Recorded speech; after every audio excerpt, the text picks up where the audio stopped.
Sean bienvenidos a un nuevo día de estudio de la Palabra de Dios. El día de ayer estuvimos estudiando sobre la justicia que Dios espera que nosotros vivamos reflejando su carácter, porque todo lo que tenemos que hacer es reflejar el carácter de Dios, ya que hemos sido llamados a ser el pueblo especial de Dios.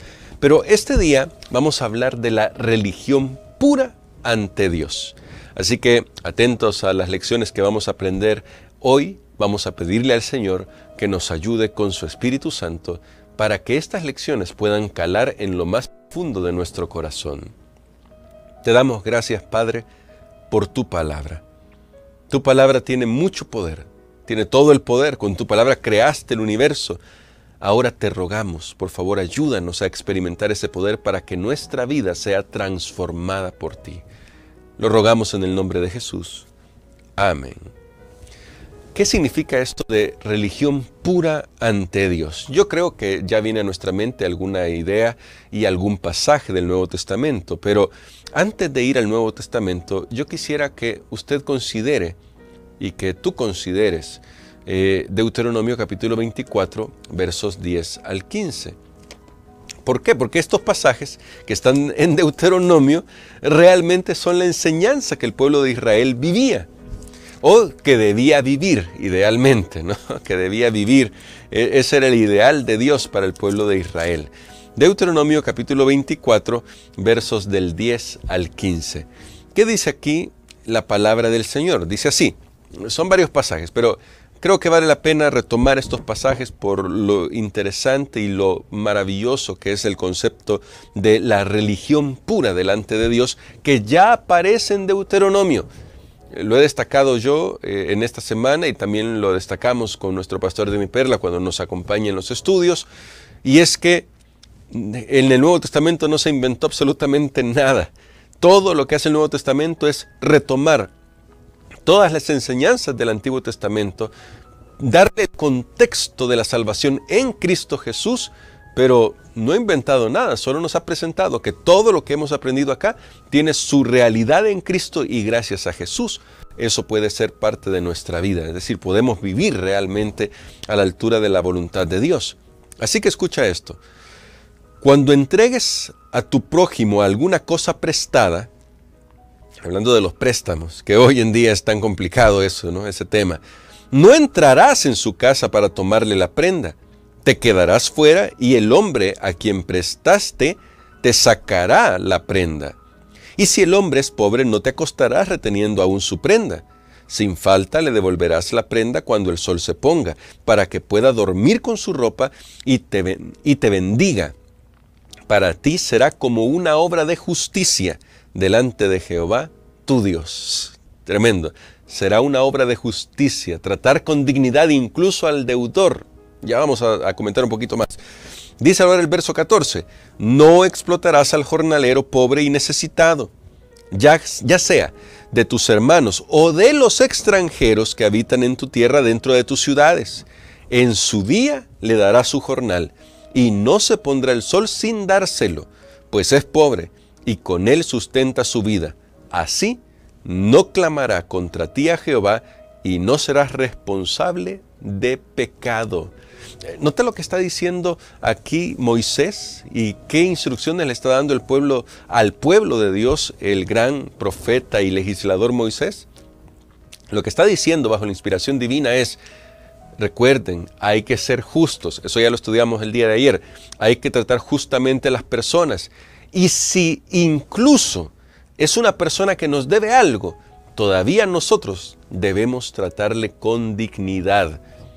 Nada nos autoriza a pisotear la dignidad de otra persona. Nada nos autoriza eso. Claro, siempre está el consejo que se nos ha repetido mucho en Proverbios, también lo dice Pablo más adelante, no debáis a nadie nada, no nos metamos en deudas. Eso sería lo ideal.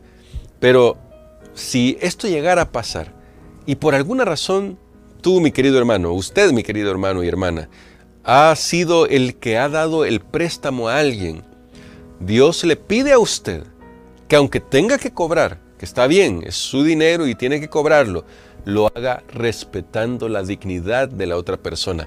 Bueno, sí, que el texto dice que si por alguna razón este hombre pobre puso en garantía su prenda, Dios incluso exige, es una orden, devuélvele la prenda para que por lo menos durante la noche pueda dormir tranquilo. Hay que en la mañana la regrese, pero devuélvele en la noche para que pueda dormir tranquilo. Qué tremendo, ¿no? Cómo Dios cuida de todos esos detalles. Ahora, yo sé que a veces esto se puede prestar para que haya discusiones. No estamos tratando de hacer una discusión sobre esto. Estamos tratando solamente de expresar la idea, el principio de que Dios nos pide que tratemos con dignidad a las personas, incluso al extranjero. Porque ahí dice, si tú tienes un jornalero que trabaja contigo, ya sea de tus hermanos o extranjero, tú debes pagarle a tiempo, lo que han convenido a tiempo. ¿Por qué? Porque no pagarle a tiempo sería un pecado. Eso es lo que está diciendo ahí.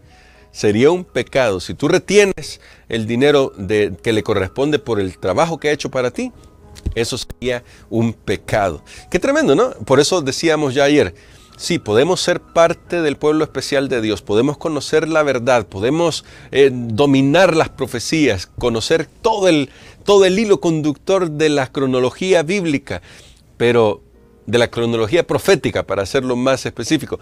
Pero si nuestra vida no es transformada, si nuestro carácter no es transformado, la pregunta es, ¿de qué sirve todo eso? ¿Realmente sirve de algo? Nada más para enorgullecernos de lo que sabemos, que fue lo que le pasó lamentablemente a la religión judía, hablando de religión específicamente.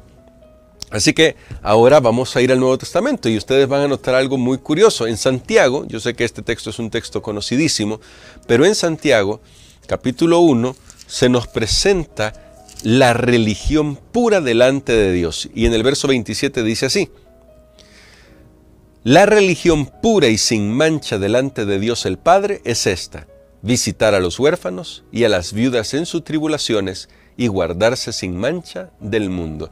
Y luego en el capítulo 2, usted puede leer en detalle el capítulo 2, se nos dice que cuando nosotros guardamos la ley de Dios, pero hacemos acepción de personas, o adulteramos, o robamos, uno de esos mandamientos que violemos, que tiene que ver con el amor al prójimo, entonces ahí se ha acabado todo. Es como que si no hubiéramos guardado nada.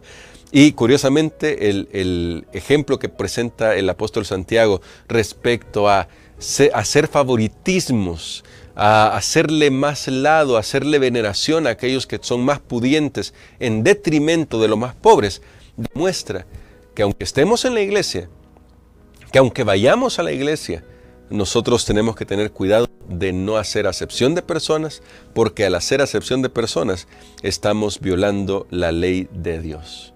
Es decir, adherirse estrictamente, y quiero citar esto directamente de nuestro folleto de estudio, adherirse estrictamente a la letra de la ley y al mismo tiempo maltratar a los pobres o a los necesitados, constituye una burla a la propia profesión de fe y de cualquier pretensión de guardar los mandamientos. La pregunta ¿es esto la verdad presente para nuestros días? Y yo respondo, esto es la verdad presente para nuestros días. Como lo fue para Deuteronomio, para el tiempo de la iglesia en el desierto, como lo fue para el tiempo del apóstol Santiago en la iglesia primitiva, todavía esto es verdad presente. ¿Por qué? Porque si nuestro corazón no está siendo transformado por lo que nosotros conocemos de Dios, todo lo demás es teoría vacía.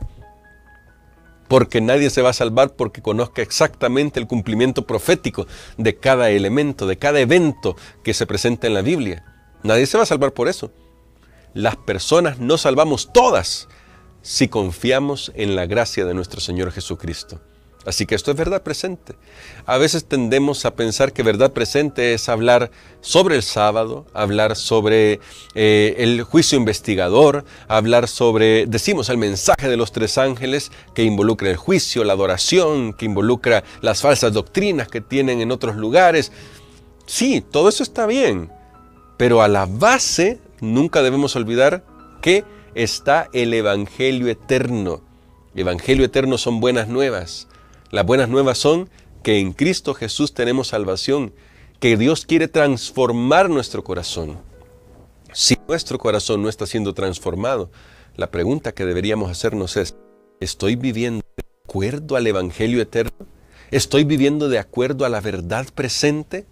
Si lo que yo sé de la verdad no me hace más amoroso con los demás y no hace que yo trate de cuidar la vida espiritual de los demás y que yo les ayude en su crecimiento espiritual, sino que por el contrario, si lo que yo conozco me hace más crítico de la vida de los demás, me hace creer que otros se están equivocando y se están perdiendo porque no están haciendo las cosas que yo creo que deberían hacer, creo que deberíamos repensar seriamente si de verdad hemos abrazado la verdad presente.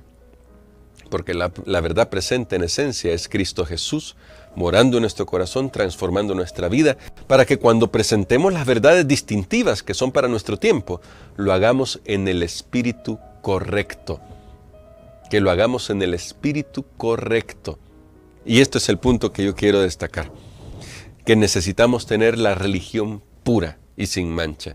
De nuevo, religión, eso lo destacamos el día de ayer, viene de una palabra que se dice religare, más o menos por ahí, y significa volver a unir.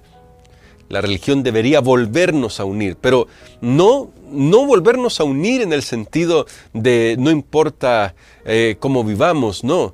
Volver a vivir, volver a reunirnos es en torno a Jesús, volvernos a reunir en torno a Jesús, que va a transformar nuestros caracteres, que va a transformar nuestras vidas para que podamos amarnos unos a otros como Dios nos ha amado a nosotros.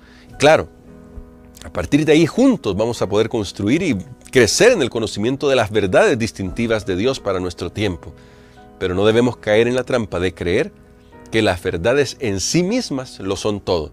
Las verdades son importantes, siempre y cuando estén sobre la base del amor. Por eso el Señor Jesús enseñó que la ley y los profetas están sobre la base del amor. La ley y los profetas se sustentan sobre el amor. Y todavía eso es verdad. Es una verdad presente para nosotros. Así que, queridos hermanos, queridos amigos, que Dios nos ayude a vivir la religión pura y sin mancha. Eso ya lo enseñaba Deuteronomio, ahora lo enseña Santiago y ahora lo estamos recordando nosotros en el siglo XXI. ¿Quieres pedirle al Señor que nos ayude para poder vivir esa religión pura y sin mancha? Todos necesitamos en algún grado que el Señor transforme nuestro corazón, porque aunque en algunas cosas seguramente ya hemos avanzado en nuestra vida espiritual, hay cosas en las que necesitamos todavía madurar. Pues en el nombre del Señor vamos a madurar en esas cosas. Solamente debemos permitir al Señor que entre en nuestro corazón.